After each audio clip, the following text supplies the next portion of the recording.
Hauska nähdä, että missä kunnossa olet pysynyt. No niin, Kimi, mene tähän mittamatolle. Katsotaan täällä vähän Uniklapilla mitä on. Ja mulla on tässä Katariina, joka on fysioterapeutti. Nähdään vähän, että missä kunnossa herra on. Onko muistettu jälkiverytellä niin kuin joka treeni ja kisan jälkeen? Missä kunnossa sun selkä on tällä hetkellä? Se on ihan ok. Kai sitten tanvali vaan tuntuu, mutta on se nyt ollut siihen verrattuna mitä se oli viime vuonna. Ei oikeastaan mitään. Joo. Sullahan selkä leikattiin nyt tänä vuonna, eikö vaan? Tai viime talvena. Joo.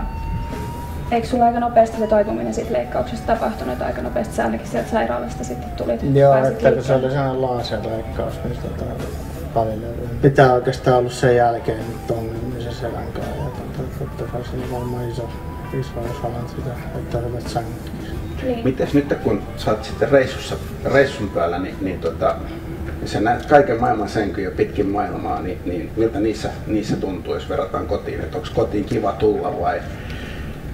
Onhan aina kotiin kiva tulla, että käyn tietenkin joka paikassa erilaiset sängyt, mutta olen huomannut, että niin mieluummin ehkä olisi vähän kovempia sänkyjä, jos saisi päättää niin jossain hotelleissa, että aika löysiä semmoisia miesruppoja. Että kuitenkin tuo sänky, mikä on nyt kotona, mitkä on täältä Unikulmasta, niin ne on kuitenkin, ne tuntuu semmoisilta vähän, tai ne on aika jämäkäoloiset, mutta ne on pehmeät kuitenkin, että niissä on niinku, se tukee hyvin, että se on siitä. Jossain hotellisängyssä niin saisi päättää, niin että mieluummin se on sitten kova kokonaisuudessaan kuin semmoinen löysä. Mutta ja onhan se ihan tutkittu, että nukkumisergonomien kannalta niin kaikkein rasittavin nukkumisalusta selälle on liian upottava alusta. Ja. Että karkeasti sanottuna ne liian kovat ja liian pehmeät on aina huonot, mutta silloin kun se tukee oikeasta paikoista ja joustaa oikeasta kohdista, niin silloin päästään siihen, että saadaan se sun selkäranka hyvää asentoa. No sen mä oon kyllä huomannut noissa uusissa, että vaikka oli vanhatkin, se oli aika monta vuotta ollut jo, niin ihan eri tuntuiset. Tietenkin on kasvanut ja varmaan painoakin tullut. Mutta se millä tavalla meidän sängyt eroaa oikeastaan kaikista muista sängyistä on se, että kun me tehdään tämä henkilökohtaisesti, niin sen sängyn ei tarvitse oikeastaan miellyttää ketään muuta kuin sua, niin pystytään ottamaan huomioon aika paljon erilaisia niin kuin toiveita ja siitä, että me saadaan selkäranka pysymään tosi hyvässä pienessä venytyksessä koko ajan, että välilevyt saa koko ajan lisää ravinteita. Ja se, että meidän patja tuntuu kovalta, mutta se on hyvin muotoutuva. Täytyy myöntää, että kun sun ammatti on kuitenkin kilpa-autoilija, niin on sulla aika hyvässä kunnossa selkä. Sen verran monta vuotta on nyt autoilun perään, että kyllä siitä tulee kaikennäköisiä osumia. Pikkusen näyttäisi olevan, että onko lihasjumitusta tuolla yläkropassa lapaluiden seudulla? Varmaan tuo niskassa, että kuitenkin se isompi kolari oli. Se voi olla vähän joka puolella. Se heijastuu ainakin tuonne sun yläkroppaan rintarangan seudulle. Sanotaanko näin, että paljon pahempiakin kuvia päivittäin näkee, että ei tämä tosiaan mistään pahimmasta päästä ole. Sut on aikaisemminkin mitattu just silloin viime vuoden loppupuolella. Mä en tiedä, muistatko niistä mittaukuvista? Muistan, alaselässä oli jotain punaista. Joo, mä muistelen kanssa, että ne oli aika paljon rajummat ne kuvat. Että hyvään suuntaan tää ainakin tässä mennyt.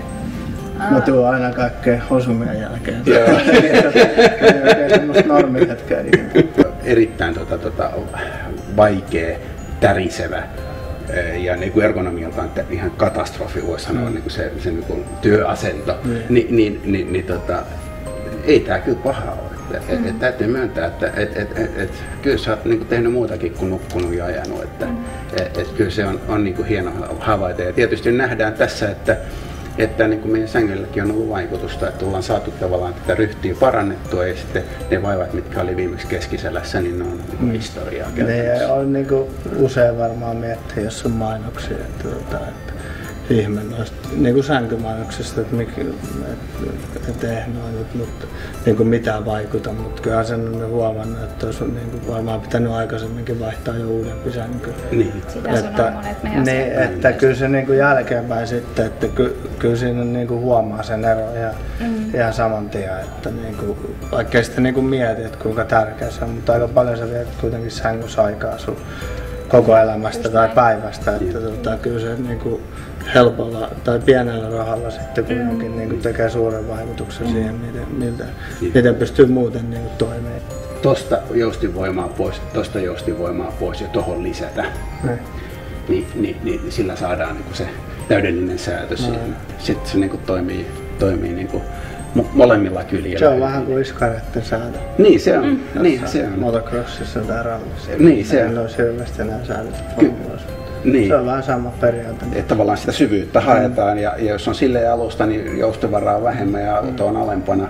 Ja sitten jos on pahoja monttuja, niin pitää joustinvaraa niin kuin nostaa sitten, että se menee pyörä alemmas. Niinhän se on. Mä oon kuullut huhua, että sä oot hyvä nukkumaan, että sä nukut missä mä oon aikaisemmin ollut, mutta vaan kun vanhemmaksi tulee, niin se tuntuu aina olevan vaikeampaa. Et sen on ehkä huomannut, että ihan mukaan ei pysty ihan nukkua sillä kun haluaisi. Aikaisemmin se oli aina, että ei ollut väliä missä tai mihin aikaan niin pystyi nukkumaan, mutta kyllä se on niin kuin muuttunut jonkun verran. Mutta noihan käy kaikille, että unen säätely heikkenee, kun ikää tulee enemmän. Ja silloinhan tietysti sen pitääkin alkaa enemmän kiinnittää huomiota siihen myöskin, että minkälainen se nukkumisympäristö on. Että hirveän tärkeää olisi myös sängyn ja tyynyn lisäksi huolehtia siitä, että makuuhuoneen ympäristö olisi pimeä. Silloin kun sä menet nukkumaan, että kunnolla pimeä hormonia pääsee kyllä sen että tietenkin se auttaa paljon. Niin. Tämmöiseen reissutyöhön, niin se ei ole niinku sulle niinku ongelma, että sä osaat nukahtaa. No ei. No se nyt tietenkin ei sitä ole ongelma, mutta joku Australia, niin siellä on vaikea pysyä hereillä aluksi aina. Sitten on aika usein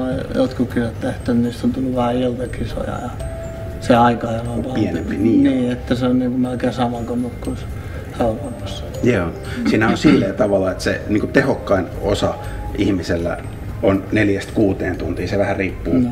Ja jos pystyy ajoittamaan sen niin kuin suorituksen, mitä hakee, niin siihen niin kuin 6 tunnin sisälle, niin sä pystyt niin kuin vetämään maksimissaan se. Mutta jos ajatellaan, että Suomen aikaa sun pitäisi yöllä lähteä niin kun tekee maksimisuoritusta, niin ei siitä kyllä tule mitään ilman, että sitten saadaan pikkasen mentyä hyvissä ajoin siihen samaan aikaan. Mutta on meillä aina tietenkin niin halkainen homma, että jos on pitkät reissut, niin se on. Jonkun verran aikaisemmin sen täytyy kuitenkin mennä. Kuitenkin me haluttaisiin kaikki, että se olisi siellä podiumilla roiskuttamassa samppaniaa. Kiva olla.